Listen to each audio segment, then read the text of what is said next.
আসসালামু আলাইকুম ভিউয়ার্স, আজকে আপনাদের দেখাবো আমাদের ছাদের সেন্টারিংয়ের নিয়ম। আপনারা আমাদের সঙ্গে থাকুন, অবশ্যই দেখানোর জন্য চেষ্টা করব। ভাই আপনি ভালো আছেন? আপনি ভালো আছেন ভাইয়া? ভালো আছেন না? আপনারা দেখতে পাচ্ছেন আমাদের যে বিম সেন্টারিং কিন্তু হয়ে গেছে। এখন আমাদের যে বিম ঝোলানোর পরে কিন্তু আমাদের চেম্বার মারছি। চেম্বার মারার পর দেখতে পাচ্ছেন আমাদের কিন্তু সাইডে কার্নিশের যে রানার সহ কিন্তু বাঁশ রানার ঝোলানো হয়েছে।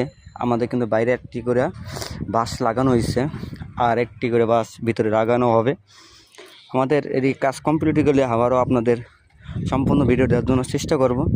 আর আমাদের ভিতরে দেখতে পাচ্ছেন আমাদের যে ডাসা ঝোলানো হয়েছে, ডাসা কিন্তু বাঁশও মারা কমপ্লিট হয়ে গেছে। এখন আমরা যে গ্রিলগুলো আছে, গ্রিলগুলো সুন্দর করে সেটিং করব। এই ভিডিও আপনাদের অবশ্যই দেওয়ার জন্য চেষ্টা করব।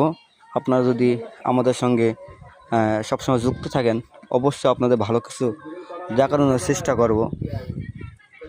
আপনারা এখন দেখতে পাচ্ছেন আমাদের যে রানার মানে ডাসাইডে ঝোলানো হয়েছে, আমাদের কিন্তু 2.5 ফিট পর পর ডাসাইডে ঝোলানো হয়েছে। আর আমাদের যে বাঁশটা দেখতে পাচ্ছেন, আমাদের বাঁশগুলো কিন্তু এটা হলো 2.5 ফিট পর পরে কিন্তু বাঁশ লাগানো হয়েছে। আপনারা ইচ্ছা করলে এইভাবে কিন্তু কাজগুলো মিস্ত্রি সাহেবের দিয়ে করাই নিতে পারেন। আর অবশ্যই বিমগুলো চেক দিবেন, বিমগুলো যেন সুতায় সোজা হয়।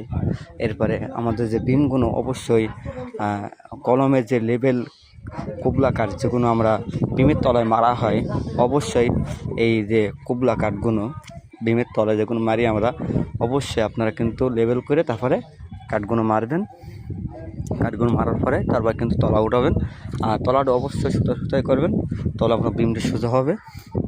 তলা আপনাদের আপনার যে প্লাস্টারটা কিন্তু মিস্ত্রি সাহেবরা একইভাবে করতে পারবে। আশা করি আপনারা বুঝতে পারতেছেন। আর কাজগুলো সবসময় সুন্দরভাবে করার জন্য চেষ্টা করবেন। আমি আপনাদের একটু ঘুরাই দেখানোর চেষ্টা করতেছি, আপনার সঙ্গে থাকুন, অবশ্যই আপনাদের দেখানোর চেষ্টা করব। দেখতে পাচ্ছেন কিন্তু আমাদের এই সুতা দিয়ে কিন্তু সব কিন্তু লেবেল করে তারপরে কিন্তু আমাদের যে বিমের সাইড কিন্তু মারা হয়েছে।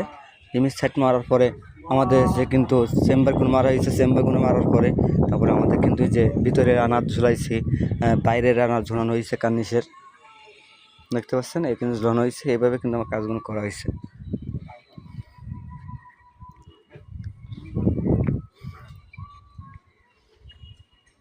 আপনাদের কোনো বুঝতে সমস্যা হয় অবশ্যই